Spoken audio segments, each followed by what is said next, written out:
Most videos about foods wrecking your thyroid list broccoli, cauliflower, and soy at the top. That advice is overclaimed and wrong for most people. Here are the 5 foods with actual clinical evidence for disrupting thyroid function, plus the 2 foods wellness content constantly names as the villains that the research just doesn't support. Your thyroid depends on a small set of things: adequate iodine, adequate selenium, low inflammation, healthy gut barrier, because 20% of T4 to T3 conversion happens in the gut, and adequate protein for hormone synthesis. Foods that wreck your thyroid work through 4 mechanisms. They compete with iodine, they drive inflammation that suppresses T4 to T3 conversion, they trigger autoimmunity through molecular mimicry, or they poison the enzymes doing the work. Every food on the real list hits one of those mechanisms with peer-reviewed evidence. The 2 I'm going to defend at the end don't at moderate intake for most people. Quick context, I'm not a doctor. I'm a functional nutrition coach, and I've watched clients spend a year avoiding cruciferous vegetables while eating ultra-processed food that's actually wrecking their thyroid. So food number 1, gluten, specifically if you have Hashimoto's or elevated thyroid antibodies. The mechanism here is molecular mimicry. The protein structure of gliadin, the problem protein in gluten, shares sequence homology with thyroid tissue. In genetically predisposed people,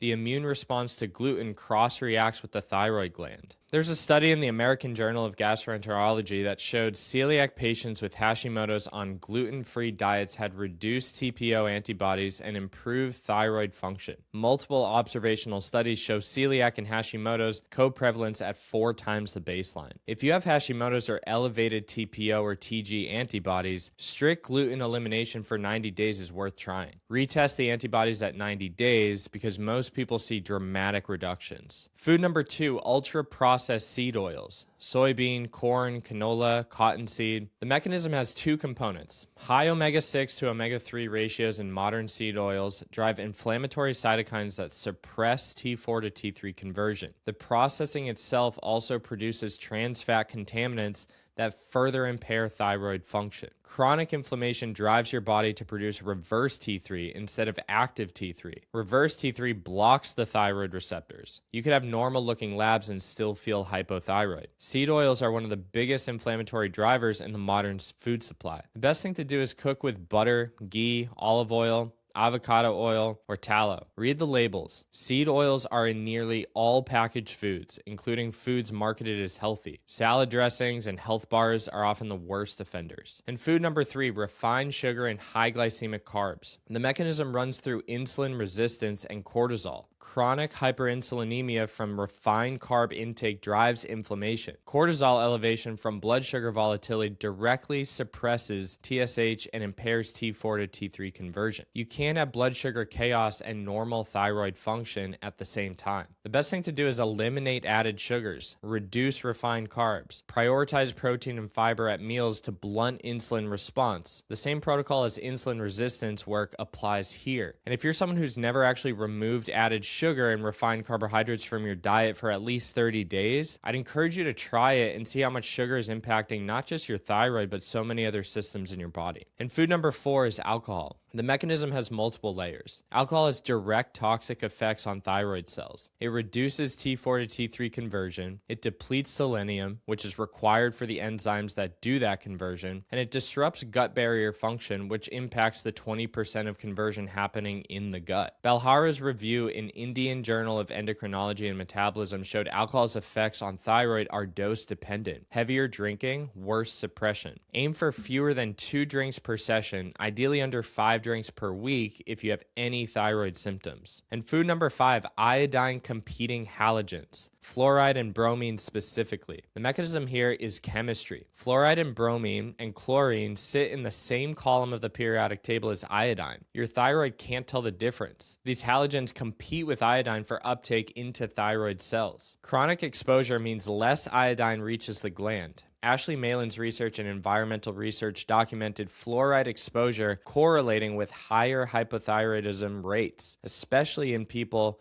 with low iodine intake. Ideally, you would filter fluoride from drinking water. Reverse osmosis is the most reliable option because most standard filters don't remove it. Avoid brominated flours. Potassium bromate shows up in some breads and brominated vegetable oil in some soft drinks. Now here's the part that makes this video different from every other foods wrecking your thyroid video on YouTube. Two foods you'll hear called thyroid villains constantly that don't hold up to the actual evidence. Overclaim number 1, cruciferous vegetables. Broccoli, cauliflower, kale, cabbage. And the claim is that they wreck your thyroid because they contain goitrogens. The reality is extreme raw cruciferous intake can cause hypothyroidism.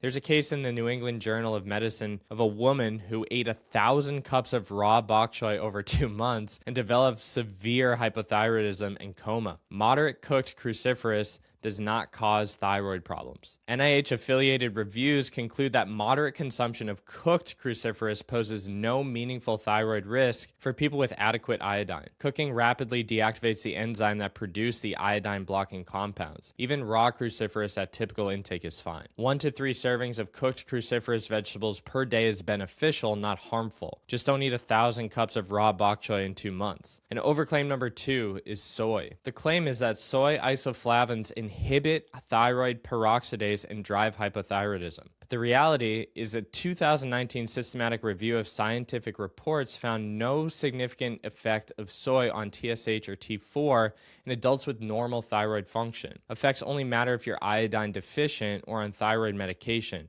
And even then, the fix is to separate soy intake from medication by 4 hours. Moderate whole soy foods are fine for most people. Edamame, tempeh, tofu, and miso. Highly processed soy isolates in ultra-processed foods are a different question. But the problem there is the ultra-processed food, not the soy. Generally, I recommend most people leave soy mostly out of their diet for that reason. So if you take one thing from this video, take this. The real thyroid villains are gluten, for autoimmune specifically, seed oils, refined sugar, alcohol, and iodine-competing halogens. Not cooked broccoli, not moderate soy. Get the story straight and the fix gets simpler. And if you want to start asking better questions about your own body and finally get to the root of your chronic health issues, make sure to subscribe. We're on a mission to help 1 million people get off symptom managing medication and finally heal at the root cause. Click subscribe so you don't miss the next one. And if you're looking for additional support, potentially working with our functional practice, click the link in the bio to schedule a free consultation.